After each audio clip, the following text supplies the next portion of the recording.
walls with boughs of holly. 'Tis the season to be jolly. Don we now our bright apparel. Join the ancient Yuletide carol.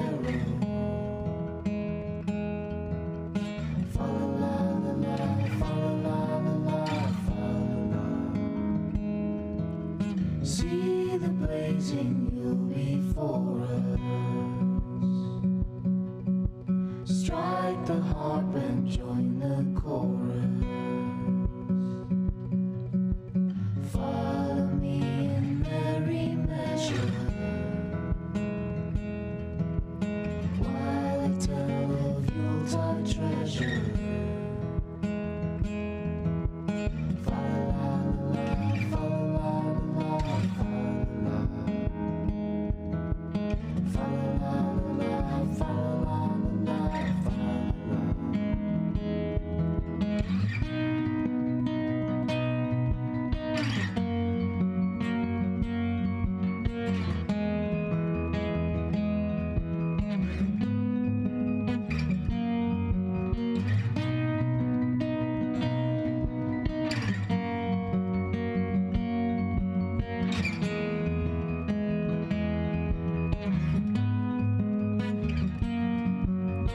Fast away the old year passes. Hail the new year, lads and lasses. Sing we joyous all together, heedless of the wind and weather. Christmas chorus, fa la la la, fa la la la, fa la la la, fa la la la, fa la la la, fa la la la, fa la la la, fa la la la, fa la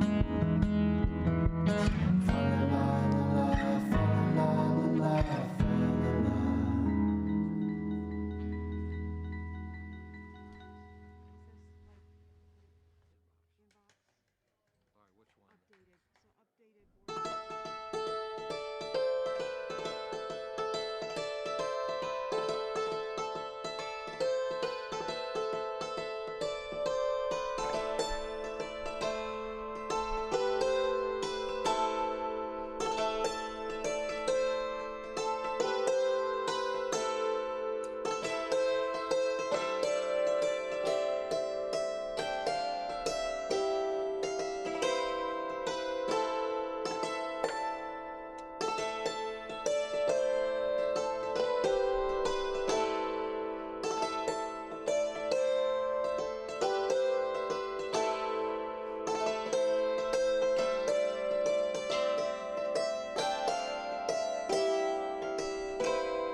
Welcome everyone to the December board meeting. Some extraordinary circumstances had to reschedule today. A lot of good people here. I know we've all got tight schedules, so we're going to go ahead and get started. Let's stand with the Pledge of Allegiance, please. I pledge allegiance to the flag of the United States of America and to the republic for which it stands, one nation, under God, indivisible, with liberty and justice for all. We'll do a real quick just introduction of board members, please. Griffin Ott. Rachel Wade. Greg Eating, Superintendent. Jason Beckrow. Kevin Bushu. Jeff Hannon. Bill Scaletta. All righty. Some board members were not able to make it due to work schedules. And I'm going to apologize up front because everyone on the board here practically has day jobs, so usually we would have our phones off and whatnot. We'll do our best not to be interrupted, but if it happens, we're going to ask for your grace up front. I'm going to ask board members now to take a look at the agenda and consideration for its approval. Let me know if there's any discussion or changes that we'd like made. So moved. Is there Support. And let's see, this is not a roll call vote. All those in favor?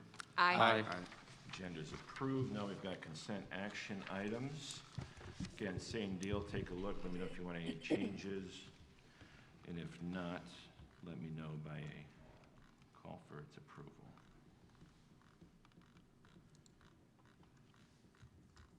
So moved. Support. Do a roll call vote, please. Mr. Ott.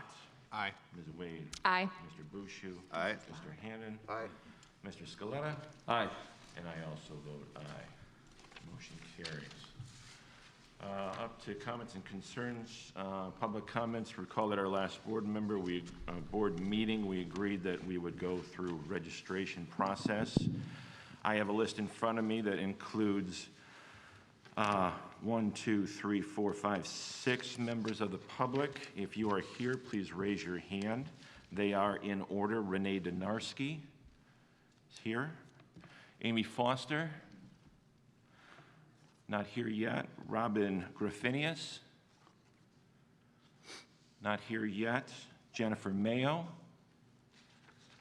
not here yet. Robert Donarski, and Matt Belcher is here. Okay. I will give those who are not here yet the opportunity when their name is called. If they're not here, then we'll just move through the order. Ms. Donarski, you're first. You have up to 5 minutes.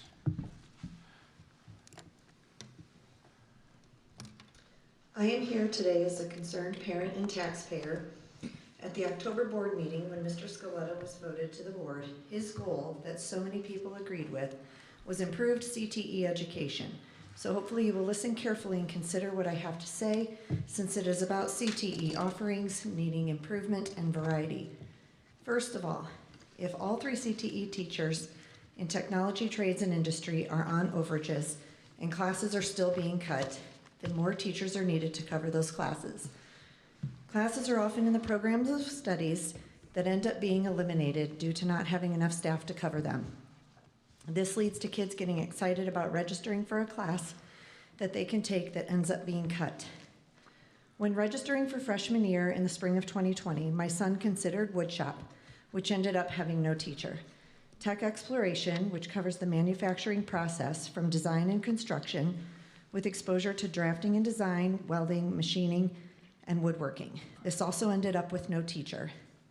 Automotive fundamentals is where students learn general auto servicing, basic troubleshooting knowledge, and auto technology tips. This was the 3rd class with no teacher.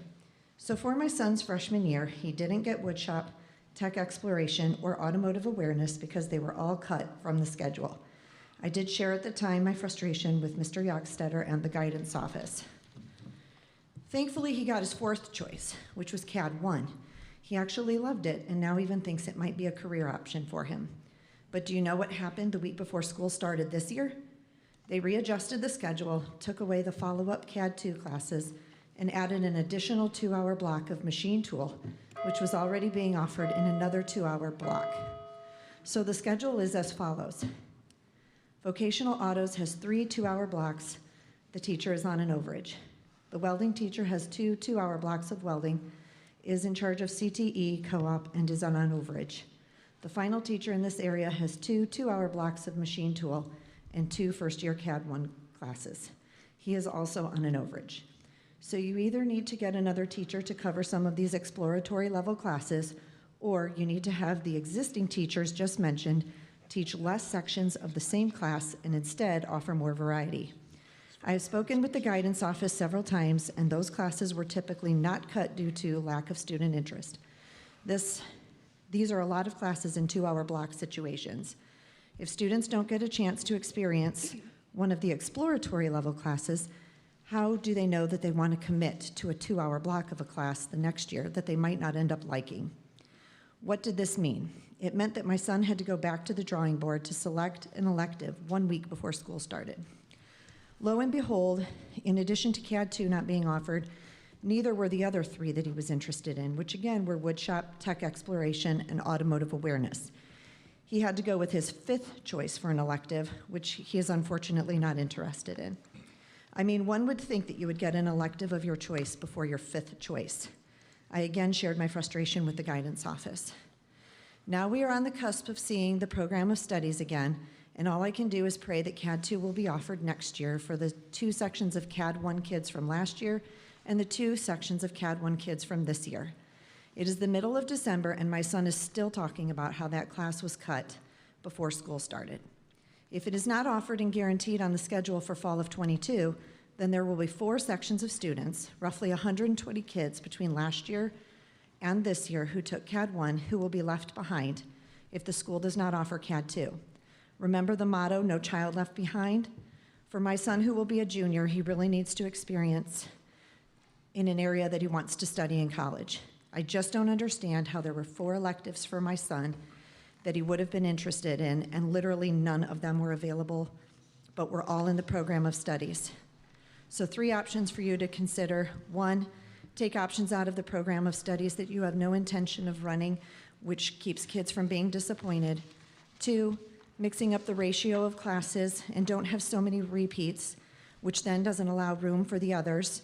Put the classes on a rotational system where perhaps some of the classes are offered on an every other year rotation to allow for more variety throughout the students' 4 years. For instance, we don't need to offer multiple sections of the same elective, especially if they are in 2-hour blocks that eat up more time. The purpose of electives is to offer a variety to meet the students' needs and interests. But the best answer is to get another teacher and to please start looking now. Thank you. Thank you. All right, Amy Foster. Is Amy Foster here? Robin Griffinius. Bob Donarski is next. No, Jennifer Mayo.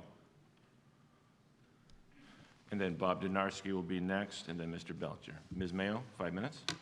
I won't need 5 minutes, but I just wanted to say that I hope that it's becoming incredibly obvious to both the board and the members of the community that the events of the last several weeks are a reflection of the mental health of these kids and all of the factors that are playing into that, including the choices that are being made by the people sitting on this board. And that your decisions have far-reaching consequences that extend beyond the walls of this school. I think what we're looking at is a cultural level disease that is expressing itself physically, mentally, and emotionally. And I will preface all of that by saying there is no excuse for a child to be making terrorist threats in our community under any circumstances. But let's not turn a blind eye to why these things are happening, and understand that we all play a role in that. I'll include video games and media and social media and all of that, because this is a big cultural, societal problem. But let's start looking at root causes and how do we address these things, and what choices can we be making here differently. I think teenage angst expressed itself very differently in the 60s than it is now. So how do we give these kids proper outlets for that energy that does not result in them expressing their dismay with things that are going on in a way that is threatening for the rest of us and for themselves? And what does it say that perhaps there's kids that have home lives that are so poor and they have so little support that they're willing to either put their own lives at risk or put their own freedom at risk, where they'd rather be taken out of their homes. I don't know what's going on here, but there's a sickness that's going on that is so much greater than there's a germ, let's kill it. I also had the opportunity to attend the policy meeting last week.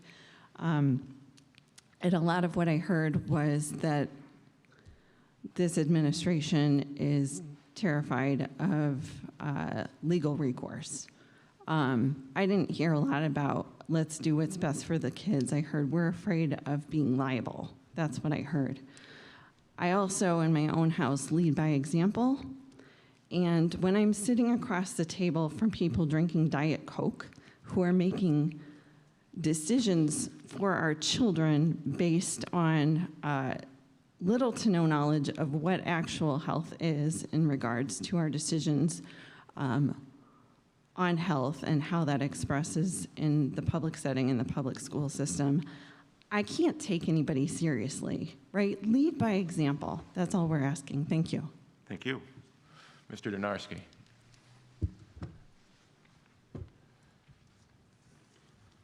Thank you. Good morning. Before I start, I just wanted to reiterate a previous request, I think, that some community members have made, that issues that are brought up during board meetings, it would be great if the board could try to address those in subsequent board meetings, so that it doesn't feel like the community members are just kind of talking to the abyss, that there's actually some back and forth. It would be great for that feedback. So just a suggestion, I'd kindly ask you to take that in consideration. So myself and a few other parents have had the opportunity to meet with Jason Beckrow and Bill Scaletta on a couple of occasions to discuss the topics of masks and quarantines. And by the way, I really appreciate that. I know you guys didn't have to do that, but do really appreciate the time and effort to do that. So thank you, first of all. The key piece of information that I learned from Jason is that there is no mask mandate or quarantine mandates from the county health department. Despite there not being a mandate, what Jason has clearly stated is that under his direction as board president, the board will follow the suggestions of the county health department. So I thought about that for a while. The board will follow the suggestions of the county health department. Not follow their mandate, but their suggestions. Let me say that I understand why you would take that position. It's usually the safest bet to follow the guidance of someone who knows more about a topic than you do. I get it. I understand the logic. But what I tried to explain to Jason and Bill, and what I want each board member and Mr. Eating to know, is that there are other, and I'd argue, better ways to make this type of decision. There's a way to combine the assortment of tools and facts available and make a quantitative analysis of the situation. A fact-based decision, not based on emotions or just on the single voice of the Berrien County Health Department, but based on facts. Tools such as the fact that vaccines are available to anyone who wants it, data such as the probability of a child becoming seriously ill. It is literally the building of a mathematical equation to determine the risk instead of just doing whatever the health department recommends. Engineering geeks like me call it a fault tree analysis. Now, it might sound complicated, but it's not. In fact, you all mentally completed one today before you drove here. You all felt safe enough to drive from your homes to school today, in part because the weather was fine and your cars were in good working order. On the other hand, if it was a blizzard with 50-mile-an-hour winds, you had 4 bald tires and bad brakes, you may have not come in. You mentally processed the risk and decided it was safe enough to drive here. Not 100% perfectly safe, but safe enough. I think that such an analysis can be done with a spirit of cooperation instead of animosity. And again, because it's an analytical approach, it takes emotions out of it, no matter what your predispositions are. So if Mr. Eating, Mr. Beckrow, or any board member wishes to discuss this approach, please let me know. I'm not hard to find, and I do hope you take me up on it. Call it my Christmas wish. Merry Christmas to you all. God bless you and your families. Thank you. Thank you. Mr. Belcher?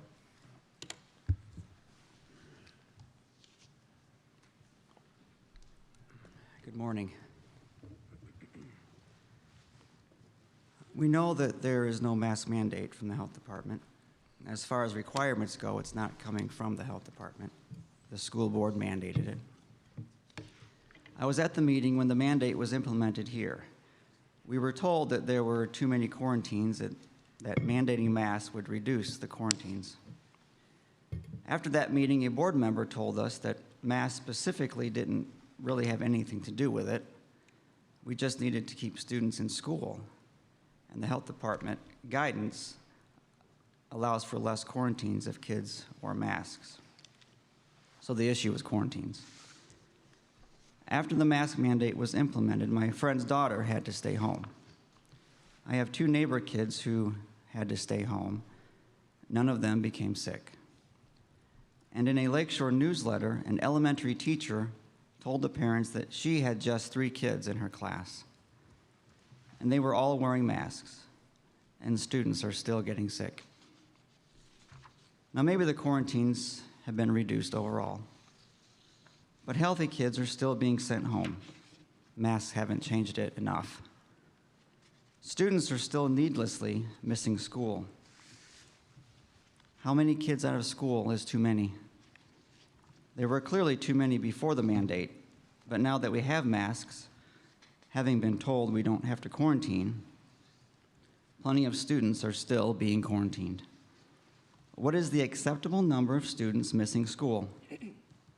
I would think the smaller the number, the better.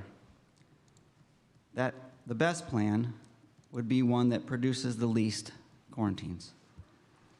And that's not a mask mandate. I think the best plan is to treat COVID like the flu. Do exactly what has been done before, because the flu passes through schools and students are out for a day or 2 is all. It's not made into an enormous deal, like with mask mandates, that still keep healthy students out because others still get sick.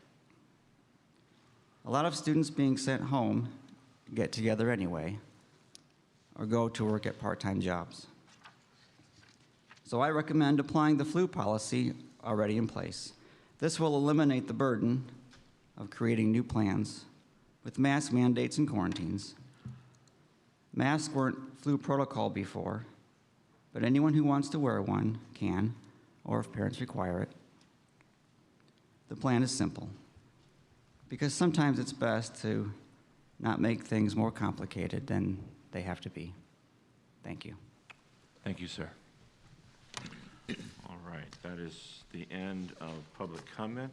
Mr. Eading, I'll turn it to you for superintendent's report.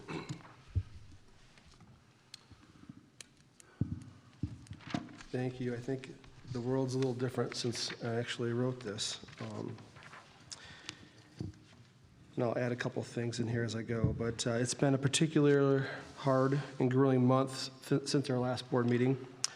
Our student and staff COVID cases have increased and has caused a lot of stress on families and staff. Our mask mandate has provided us the opportunity to keep a lot of students in school and learning, with over 350 students that have been in close contacts not having to quarantine.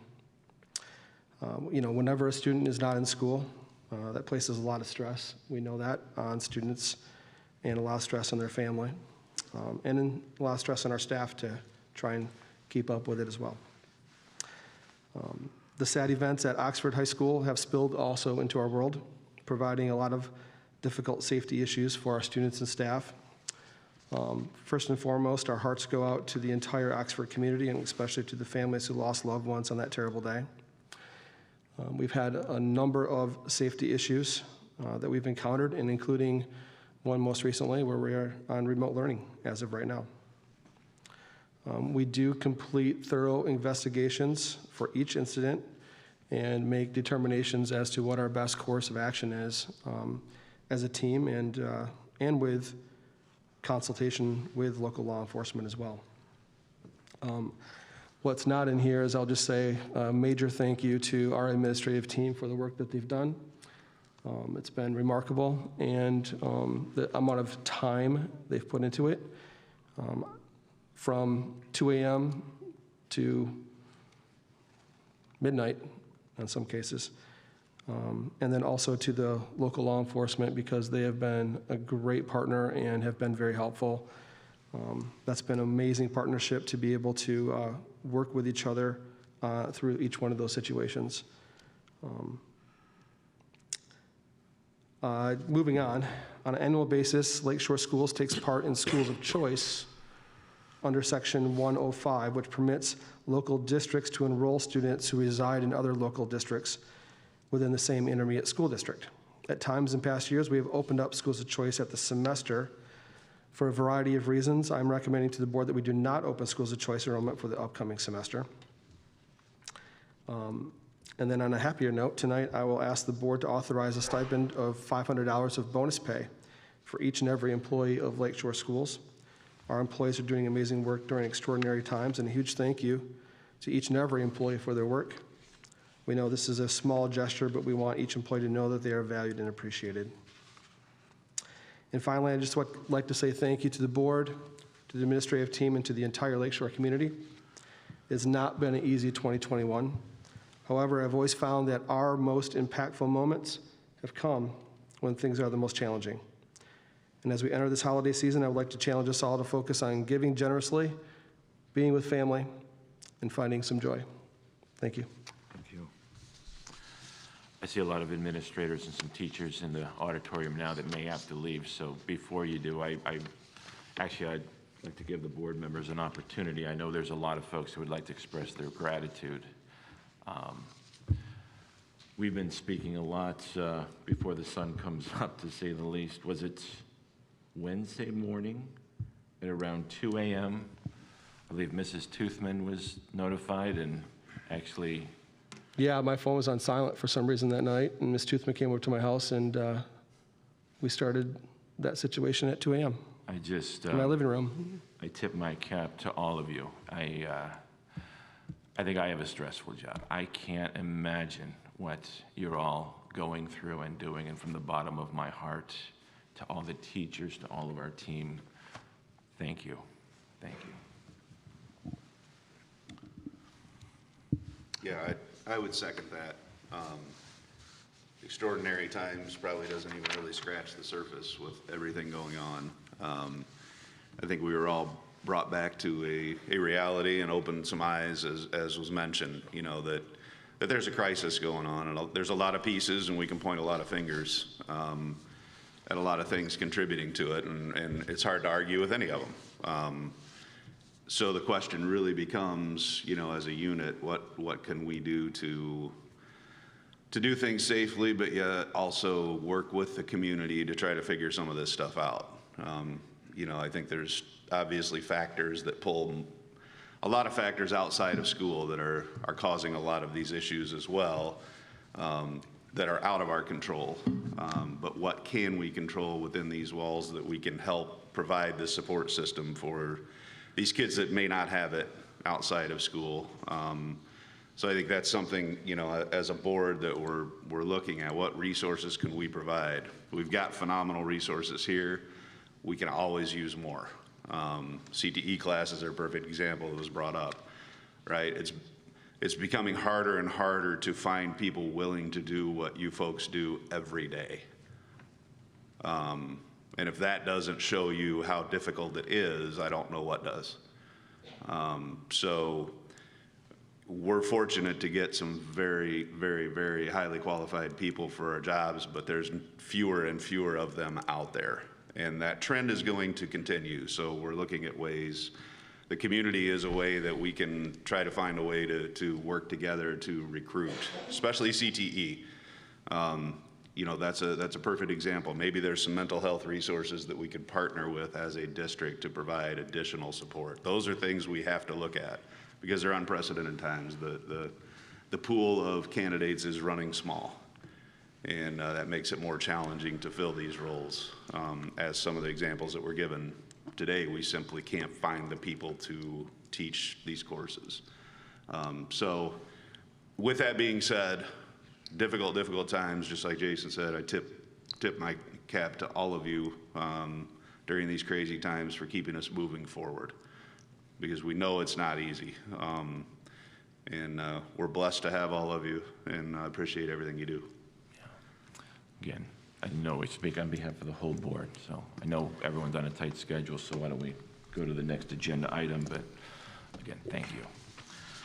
Next is the Administrative Affairs Report. Mr. Hannon, could you read that for us, please? Yes, the Administrative Affairs Committee met on November 30th. Members present included Kevin Bouchou, Griffin Ott, Greg Eating, and myself. We discussed the process for the superintendent's evaluation, and the outline plan is as follows. The MASB superintendent evaluation tool will be used for the superintendent evaluation. The superintendent will provide ongoing narrative within the evaluation throughout the year and provide the board with periodic updates. The February 22 board meeting will include a closed session to discuss a mid-year review of the superintendent evaluation. And then in June of 2022, after our board meeting, we'll hold a closed session to complete the final evaluation. Okay, thank you, Mr. Hannon. Policy Committee, Mr. Allen could not join us this morning. Ms. Wade, could you read that? I think Mr. Scaletta's got Oh, Mr. Scaletta has it? Yes, Thank the you. Policy Committee met on December 7th, 2021, with myself, Rachel Wade, Greg Eating, and Scott Allen in attendance. They reviewed the Return to Learn plan and discussed the current mandatory mask portion of the plan. The main question is when to pull the trigger on changing from mandatory to strongly recommended masking. Factors that were discussed include student access to the vaccine, teachers who are very stressed, and the impact that changing this policy will have on that stress, and the current number of COVID cases in our schools, and our mask mandate is keeping as many students in school as possible. With so few school days between December and January board meetings, the thought was to table any changes. Superintendent Eating will present his recommendations later in tonight's meeting. We bring before the board once again the changes in Neola volume 36.1 policies and administrative guidelines. At last month's board meeting, these recommended changes were discussed and approved as the first reading, with the decision to keep the public comment limit at 5 minutes.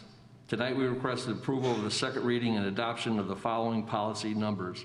Bylaw 0100 definitions, Bylaw 167.3 public participation in board meetings, Policy 3120, employment of professional staff, Policy 5722, school-sponsored publications and productions, Policy 6114, cost principles, Policy 6152, student fees, fines, and supplies, Policy 7450, property inventory, Policy 8310, public records, Policy 8320, personnel files, and then Policy 8330, student records. So we move that these policy changes be recommended. Thank you, Mr. Scaletta. I would like to add in the second paragraph factors that were discussed in relation to mask mandates, quarantines, et cetera, that this board was taking into consideration or wanted to take into consideration consumption of hospital resources as a factor. And so for the record, just to know that our Lakeland Health System is currently on emergency preparedness level red. The ER is on diversion. All non-emergent surgeries are being deferred. A second ICU has been set up outside and in the ER. Patients on gurneys waiting for beds. If that could be factored into the ongoing discernment when we look at these policies. Turning to the Neola updates, then this is the second reading. They were presented at the November board meeting for first reading. So at this point, I will ask board members for any discussion, comments, concerns, and if not, a motion for the approval of these policies. So moved. Support. All those in favor? Aye. Aye. All right, motion carries. Back to Mr. Eating for discussion of the Return to Learn plan. Yeah, I have a relatively simple recommendation that we recommend approval of our Return to Learn plan with no changes from the previous month.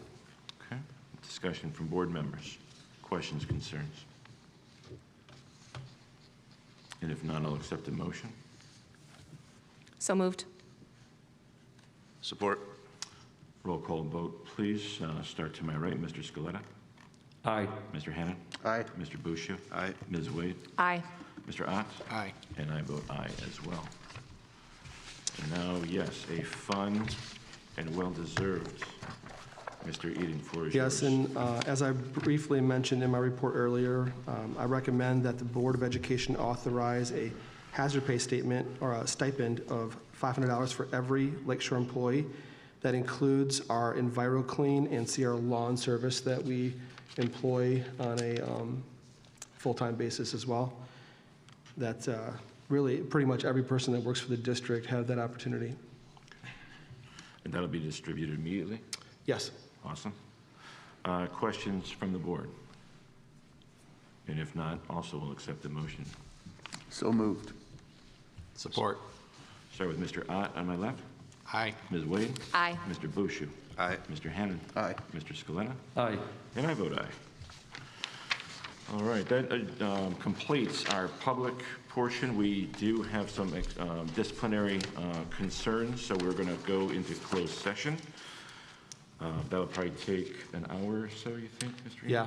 I would say it's going to be close to 9 o'clock before we get out of that. We need to be mindful. Thankfully, we have a bigger quorum than we expected. I know Mr. Yeah, we'll be moving Some to board our members. large group instruction area next door for that. So do I have a motion to go into closed session from the board? So moved. Support. All those in favor? Aye. Aye. Does that need to be roll call? I think it's roll Is it a call roll for call? closed session. My bad. Okay. Mr. Scaletta. Aye. Mr. Hannan. Aye. Mr. Boucher. Aye. Ms. Wade. Aye. Mr. Ott. Aye. And I vote aye. All right. Thank you, everybody.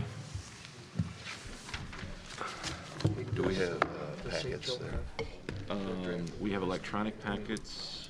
For what? Do we need?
Deck the halls with boughs of holly.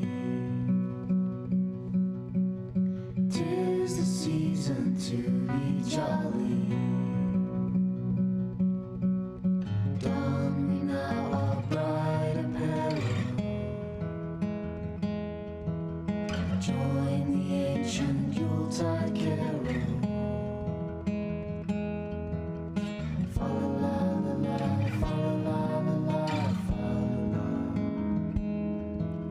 See the blazing mule before us.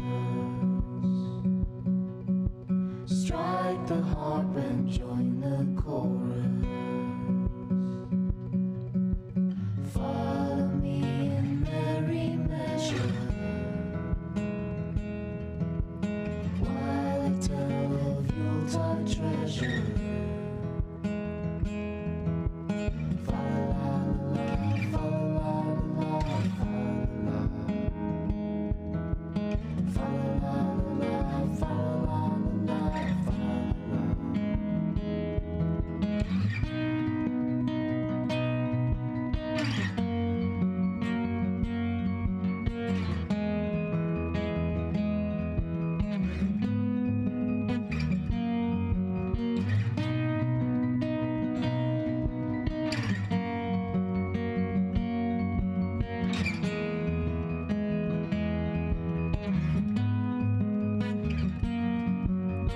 Fast away the old year passes. Hail the new year, lads and lasses. Sing we joyous all together, heedless of the wind and weather. Christmas chorus, fa la la la la, fa la la la la, fa la la la la, fa la la la la, fa la la la la, fa la la la la,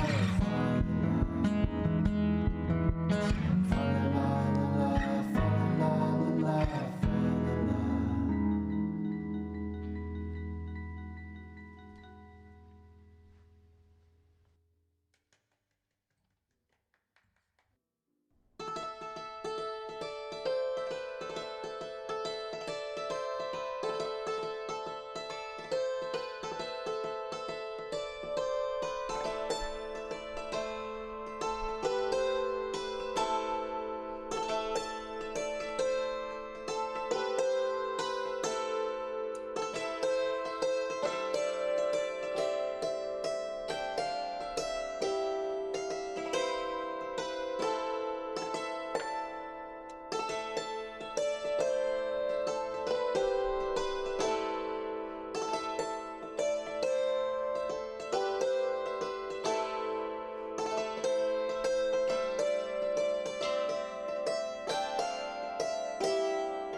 Look at that, 1 hour on the dot, almost. Yeah, sorry. Okay, 9:31, I'll accept the motion to go into open session. So move. Support? Mr. Scaletta? Aye or nay? It's a roll call vote to move in. Yes. Yes. Aye. And Ms. Wade? Aye. Mr. Ott? Aye. I vote aye. All right, do you want me to read the motion real quick, or? Do you want me to read it? Yeah, if you don't mind, Mr. Eating. So the motion is that student 0072 be expelled from Lakeshore Schools for 180 days with the ability to request reinstatement after 150 days. Return to school is contingent on satisfactory academic progress as defined by high school administration, ongoing counseling services, and having no further legal entanglements. If these criteria are not met, the district reserves the right to expel the student permanently. Could I make just one, that it says 180 school days Yeah. Okay. and then 150 school days? Yep. Further discussion? Is there a motion for its approval? So moved. Support? Okay. Hold on a second, I gotta get this. I'm Sue right now. Support so- from Mr. Bouchou. Was it you? Is I made the Rachel? motion, yeah. Thank you. Then roll call. Yeah, Mr. Ott. Aye. Ms. Wade. Aye. Mr. Bouchou. Aye. Mr. Scaletta. Aye. I vote aye. Okay. Next item. Next item is that student 0073 be expelled from Lakeshore Public Schools for 180 school days, Thank you. and to be able to request reinstatement after 150 school days. Same criteria, return to schools contingent on satisfactory academic progress as defined by middle school administration, ongoing counseling services, and no further legal action entanglements. If these criteria are not met, the district reserves the right to expel the student permanently. Okay. Discussion? So move. So moved by Mr. Scaletta. Support. Support by Mr. Bouchou. Mr. Scaletta? Aye. Bouchou? Aye. Ms. Wade? Aye. Mr. Ott? Aye. Why am I And looking I at the vote aye. microphone again? Okay. Motion to adjourn? Motion Support. to adjourn. Support. All those in favor? Aye. Have a Merry Christmas. Merry Christmas. Yeah. Thank you. And God bless Yeah. all the people who agreed with me. God bless him.